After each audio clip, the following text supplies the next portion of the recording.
Picture yourself in an unfamiliar city abroad, pockets empty with no acquaintances to lean on, and a language barrier that leaves you mute to the locals. Every street corner is a maze, every noise intensifies your solitude, and the weight of being utterly alone presses down on you. A rising tide of panic and vulnerability threatens to overwhelm you as each second ticks by, deepening your sense of desperation. It's a labyrinth that appears impossible to escape, a situation that leaves you feeling adrift and forlorn. But now, envision having access to a simple yet profound philosophy that has the power to reframe this grim predicament into an avenue for personal growth and inner tranquility. Enter Stoicism, the time-honored wisdom that prepares you to flourish even when faced with the sternest challenges. Throughout this manual, we will delve into how Stoicism can guide you to peace in the midst of turmoil, transform hindrances into stepping stones, and forge a durable mindset capable of enduring the harshest trials life throws at you. Stoicism transcends mere theory, it's an actionable lifestyle. Embracing its tenets allows you to maintain serenity and composure when confronted with difficulties, discover contentment and significance in the hardest situations, and turn every challenge into a treasured lesson for self-improvement. This manual is your portal to a life marked by greater satisfaction, tranquility, and empowerment. Let's embark on this journey. In life, certain elements fall within our grasp while others remain beyond it. What we can govern includes our capacity for judgment, our decisions, desires, aversions, and all that originates from within us. On the contrary, what we cannot steer encompasses our physical form, property, reputation, positions, and similar external factors. The things we command are inherently free, unrestrained, and unimpeded, while those outside of our control are fragile, subservient, prone to damage, and ultimately not our own possession. Be wary of the misconception that what is inherently bound can be free or considering what is not yours as your own. This will lead to harm, agitation, and anger. However, if you differentiate clearly between what is your own and what is not, as it truly is, you will never be coerced against your will. You will encounter no obstacles. You will neither harbor resentment nor blame others. You will be impervious to harm, as true harm will be unable to touch you, leaving you without adversaries. Achieving lofty ambitions necessitates significant effort, and occasionally the renunciation or deferment of certain pursuits. If you chase after status and wealth simultaneously, you may miss out on both. If your focus is divided, you could forfeit the very freedom and contentment that office alone might provide. Therefore, confront each negative external impression with the understanding that it is merely an appearance and not the reality it purports to be. Examine it thoroughly by applying critical criteria, foremost among them being whether it pertains to what is within our power or beyond it. And if it concerns something outside our control, be ready to dismiss it with the resolve, "This is irrelevant to me." The essence of desire is the fulfillment of wanting. Aversion aims to avoid what is undesirable. It is unfortunate to not achieve what one desires and equally so to encounter what one wishes to avoid. If you limit your aversion solely to those aspects within your control that defy natural order, you will not encounter the undesired. However, should you attempt to evade inevitable matters such as illness, death, or scarcity, you will experience misfortune. Thus, it is wise to relinquish opposition toward things beyond our control, and instead direct our aversion towards unnatural occurrences within our sphere of influence. For the time being, eradicate your longing entirely. Yearning for what is beyond our control guarantees disappointment. While it's permissible to pursue what is within our control, do so with deliberate choice and restraint, gently and with reservation, free from insistence and forceful effort. Consistently question the nature of things, even the simplest. When you appreciate a clay vessel, acknowledge it as such. I enjoy this jug, and thus should it shatter, your peace remains undisturbed. In affectionate moments with your child or spouse, remind yourself, I am kissing a mortal, and in the event of their passing, you may find solace in remembering their true nature. Before embarking on any task, remind yourself of its nature. For example, visualize the typical occurrences at a public bath: splashing, jostling, rudeness, theft if you're planning to go there. This mental preparation allows you to approach the task with resilience. Tell yourself, I am going to bathe and I will maintain my moral integrity in accordance with nature. Apply this mindset to all your endeavors. Thus, if an obstacle prevents you from bathing, you can reflect, it was not just the bath I desired, but also to keep my moral purpose aligned with nature, which I would abandon if I became irritated. Remember, it is not events themselves that disturb people, but their judgments about them. Take death as an example. Socrates would concur that death is not dreadful. Rather, the belief that it is dreadful is what causes distress. Therefore, when faced with hindrances, frustrations, or grief, we ought to blame neither others nor external circumstances but our own judgments. An unwise individual may blame others for their ailments. The first step for them is to learn self-accountability. A person who has fully embraced their education places no blame on others or even on themselves. Do not become excessively proud of qualities that are not inherently yours. A horse might take pride in its own beauty without objection. But if you boast, I have a beautiful horse, remember you're delighting in the horse's attribute. What belongs to you in this case is the act of recognition. Find joy in engaging with external things in a manner that aligns with nature. Thus, your pleasure derives from your virtuous actions. Imagine you disembark on land to fetch water during a seafaring voyage and happen upon a simple shell or plant. While these finds might be delightful, always keep your focus on the ship, ready to return promptly at the captain's call, prepared to abandon these small treasures. Similarly in life, rather than collect trivial possessions or relationships which are like the small shell or plant, you could cultivate a modest family without censure. Yet should life's captain, duty or necessity summon you, be ready to forsake these attachments and return without hesitation. If you're advanced in years, stay ever vigilant and close to duty's call, lest you miss it entirely when it comes. Rather than attempting to alter events, wish for them to occur as they do. This will cultivate tranquility in your life.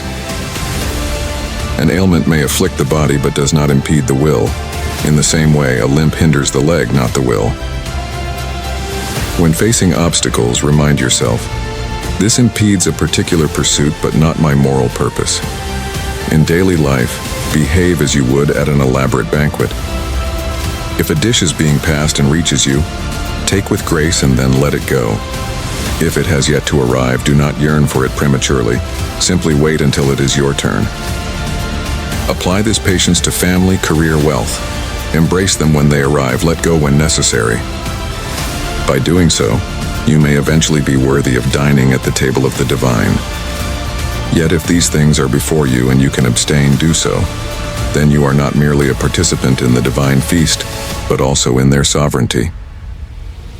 Such restraint led figures like Diogenes and Heraclitus to be revered as divine, an appropriate honor. When you encounter someone in distress over a loss or because a loved one has departed, resist the urge to ascribe their sorrow to external events. Instead, hold the understanding that it is not the event itself causing their grief, but their attitude towards it. Offer your compassion and words of comfort, and if it seems appropriate, you may share in their lamentation, but ensure that it does not affect your inner equilibrium. Recognize yourself as an actor in a play, where the playwright assigns your part. Whether the play is brief or lengthy is at the playwright's discretion. Your duty is to perform excellently, irrespective of the role, be it a beggar or a ruler. The quality of your performance is what matters, not the role itself, which is determined by another. When ominous signs appear, as in the croaking of a raven, do not let external impressions unsettle you. Immediately make the internal distinction and remind yourself that these omens are not meant for you. Your body, possessions, reputation, children, or spouse. For you, every omen can be favorable if you decide it to be so. Every occurrence presents an opportunity for benefit. If you avoid competition over outcomes beyond your control, you might outshine all rivals. Be cautious not to be swayed by the apparent success of those who are honored, influential, or celebrated, believing it equates to happiness. If the essence of good is within our control, there's no basis for envy or jealousy. Your aspiration should not be for titles like praetor, senator, or president, but rather to be a free man, master of what lies within your control. This is the path to true liberty. Remember, those who attempt to provoke or assault you are not the ones insulting you. It's your perception that deems it an insult. When aggrieved by others, recognize it is your judgment that has caused your irritation. Prioritize becoming impervious to external appearances. With time and patience, you'll gain mastery over yourself.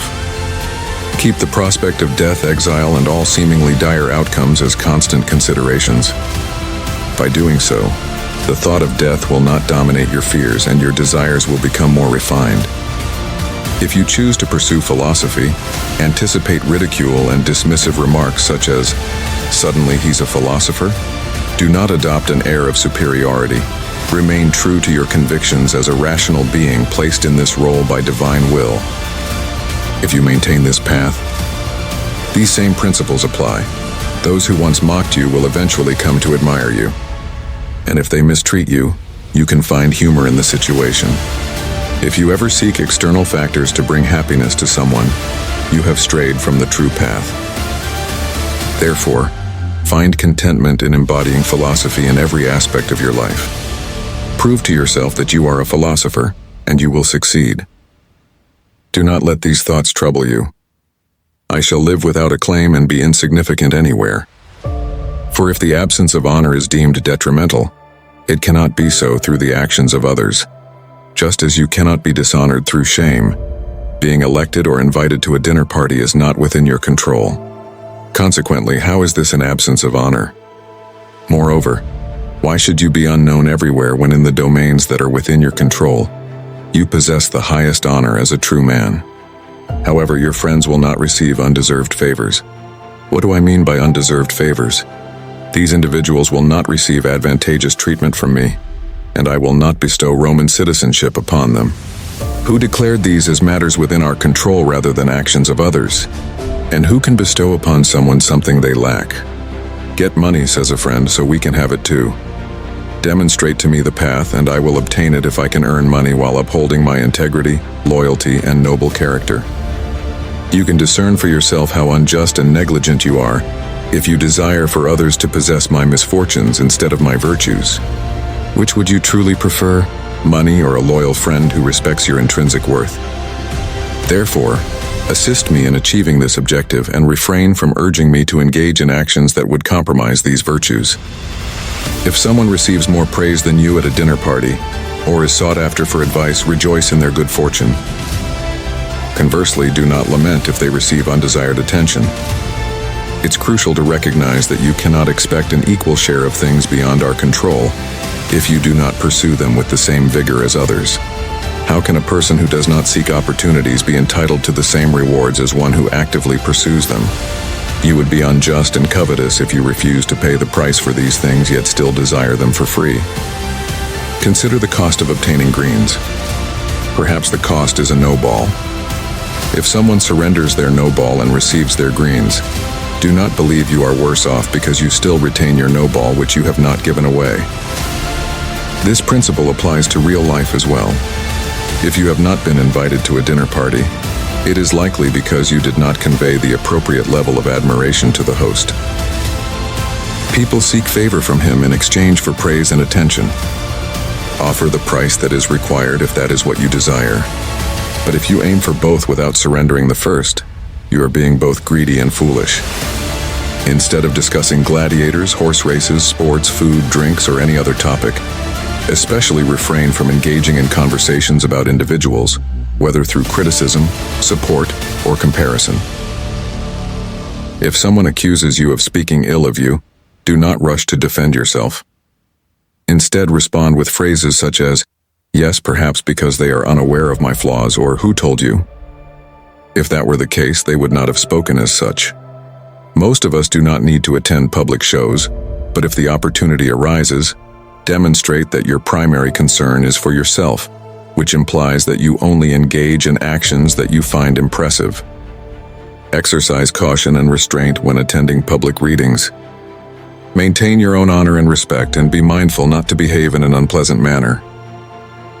When you are about to meet a certain person, especially someone whom you greatly respect, ask yourself, What would Socrates or Zeno have done in this situation? This will guide you in making the most of the situation. When encountering powerful individuals, mentally prepare yourself for the likelihood that they may not be receptive or accommodating. If you still need to interact with them, accept whatever comes your way and refrain from regretting the effort it took. Consider how an outsider would perceive the situation. While it may not be as enjoyable for others to hear about your travels as it is for you to recall the dangers you faced, try to avoid talking too much or too briefly about your own actions or perils. Additionally, exercise restraint in your laughter to avoid appearing rude. Furthermore, be mindful of using harsh language. If the opportunity arises, reprimand someone for their inappropriate behavior. However, if such an opportunity does not present itself, demonstrate your disapproval through silence, blushing, or a frown. When experiencing pleasure from external sources, exercise caution to prevent it from overtaking your rational judgment. Consider how you will feel after the pleasure has subsided, and compare it to how content and satisfied you will be if you resist it during those times. In moments of temptation, carefully consider if succumbing to the allure of immediate pleasure will lead to regret and self-reproach afterward. Instead of allowing sweetness to tempt you into unwise actions, consider the long-term consequences and the potential for regret. Moreover, consider the impact of your actions on others. For instance, taking a larger portion at dinner may benefit your body, but maintaining social harmony is equally important. Be mindful of showing respect for both the food before you and the person who prepared it. When speaking ill of others, remember that doing so reflects poorly on you. Always strive to do what seems right and good to both others and yourself. Lastly, maintain a strong sense of duty and follow what is virtuous and right. Endeavor to uphold moral integrity even when facing criticism or adversity.